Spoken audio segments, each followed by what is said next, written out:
যাব না। কি বলেন ভিতরে আসবেন না? আসেন তো, ভিতরে আসেন। না মানে ভিতরে যাব না, দরকার নেই। ওমা, আপনার তো দেখি গায়ে জ্বর। জ্বর নিয়ে ঘোরাঘুরি করতেছেন কেন? কে বলছে? আমার জ্বর নাই তো, কোনো জ্বর নাই আমার। বললেই হলো জ্বর নাই? আমি দেখতেছি জ্বর আছে।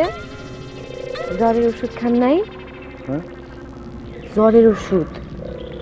হ্যাঁ, ওই সকালে খেয়েছি। সকালে খাইলে বুঝি হবে? আপনি একটু খারাপ, আমি আপনার জন্য ওষুধ নিয়ে আসতেছি।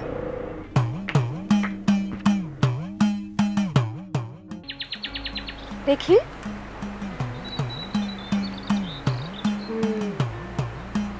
102-এর উপরে আছে জ্বর। হ্যাঁ, এই শরীর নিয়ে কেউ ঘর থেকে বাইর হয়? তোমাকে দেখতে বাইর হয়েছি, খুব দেখতে ইচ্ছে করছিল তোমার। আমার তো সারা জীবনই দেখতে পাবেন। হ্যাঁ করেন। অনেক মজা হয়েছে ওষুধটা। ও ধরো, ওষুধটা খুব মজা হয়েছে। আমার কাছে এরকম আরো অনেক অনেক মজার মজার ওষুধ আছে।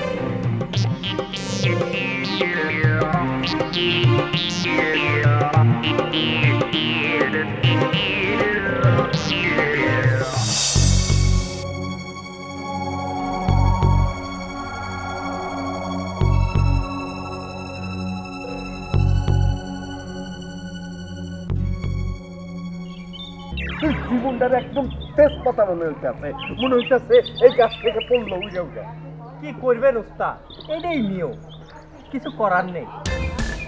চিন্তা কইরা দেখ, যারে আমি ছোটবেলা থেকে দেখা শুনে বড় করলাম, তার জন্য এত বড় সম্মানীয় একটা লোক মাস্টারের মাথা মাথায় দিলাম, আর কই থেকে আজকে উইরা একটা দুইটা বলছি। আমি কিছু ভাবতেই পারতেছি না।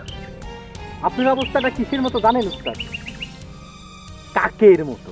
হুম কাকের মতো। হুম ও কাকের মতো উস্তাদ। কাক কি করে জানেন? সারাদিন ধরে ডিমের তা দিতেই থাকে। যখন ডিমটা ফুটে বাইর হয় তখন দেখে এটা কাকের বাচ্চা না, কোকিলের বাচ্চা। হুম কোকিলের বাচ্চা। হুম কোকিলের বাচ্চা উস্তাদ। কিন্তু তারপরে যখন বাচ্চাটা ফোটে, ফুরুত করে উড়াল দিয়ে চলে যায়। বাহ, তুই তো অনেক জ্ঞানী কথা কয়ে ফেলছো। আমার এইখানে বসে আছিস কেন? যা মাস্টারের কাছে যা, মাস্টারের কাছে গিয়া জ্ঞানী কথা শোনা যা। জ্ঞানের কথা না উস্তাদ, আসলে আপনাকে দেখে আমার খুব অনুশোচনা হয়। আপনার সামনে দিয়ে যখন কুসুম ওই হাফ লেডিসটার হাত ধরে ঢ্যাং ঢ্যাং করে হাইটে চলে যাবি, তখন আপনার চাহে দেখা ছাড়া আর কিছুই করা থাকবে না। আপনার অবস্থাটা হবে কাকের মতো, খালি তার দিতেই থাকতেন, বাচ্চা ফুরুত করে উড়াল দিয়ে চলে যাবে।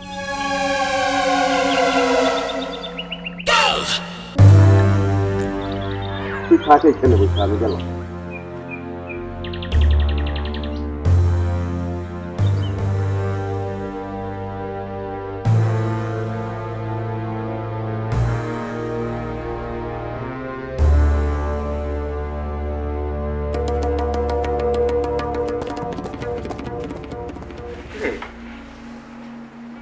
তোর এরকম দেখা যাচ্ছে, মনে হইতেছে দুজনের উপর দিয়ে জ্বর গেছে। ঠিকই কইছেন চাচা, ছোটখাটো একটা জ্বরই বলতে পারেন, পৃথিবীর কাছাকাছি। হ্যাঁ, কস কি কই গেছিলি? সোলামানের শ্বশুর বাড়ি। কি কস? সোলোমান তো বিয়ে করে নেই, তো শ্বশুর বাড়ি হলো কেমনে? না মানে সোলেমান যেই গ্রামে বিয়ে করবো ওই গ্রামে গেছিলাম, আর আমগর একটা পাগল দৌড়নি দিচ্ছে। পাগল দৌড়ে দিছে? হসা কোন পাগল? পাগলের নাম কি ক? পাগলের নাম তো জানি না। ওই তুই জানোস? না জানি না, তো ওই পাগলটা একটা মাস্টার পাগল। ও মাস্টার আবার পাগল? মাস্টার পাগল হয়ে কেমনে? ও বুঝতে পারছি, পড়াশোনা করতে করতে পাগল হয়ে গেছে, কিন্তু সে তখন দৌড়ে দেবো কে? জানি না চাচা, আমার মনে হয় কি জানো, ওই ওই পাগল নিশ্চয়ই বুঝতে পারছিল যে আমার মধ্যে একটুখানি মেন্টাল আছে, হ্যাঁ লেখা। মা, আমগো গ্রামের চেয়ে কুসুমদের গ্রামে পাগলের সংখ্যা বেশি। আমগুর একটা পাগল দূরে নিয়ে দিছে। কি কো? আচ্ছা, তোমার সাথে আর কে গেছিল? আমার লোক আর কে থাকবো, ওই যে নান্টু আছিল। ও মা, তুমি কি আবার সুতার ব্যবসা শুরু করবে নাকি? এই গ্রামের সবাই জানি কেমন দিওয়ানা হয়ে যাইতেছে, সবারই কেমন জানি দুঃখের শেষ নাই। মানে কি আপনি কি বলতে চান? ব্যাপারী সাহেব তো যৌতুক চাই। কি কন আপনি? ছেলের নাকি বিদেশ পাঠাইবো, এর লাগে 2 লাখ টাকা দিতে হইব।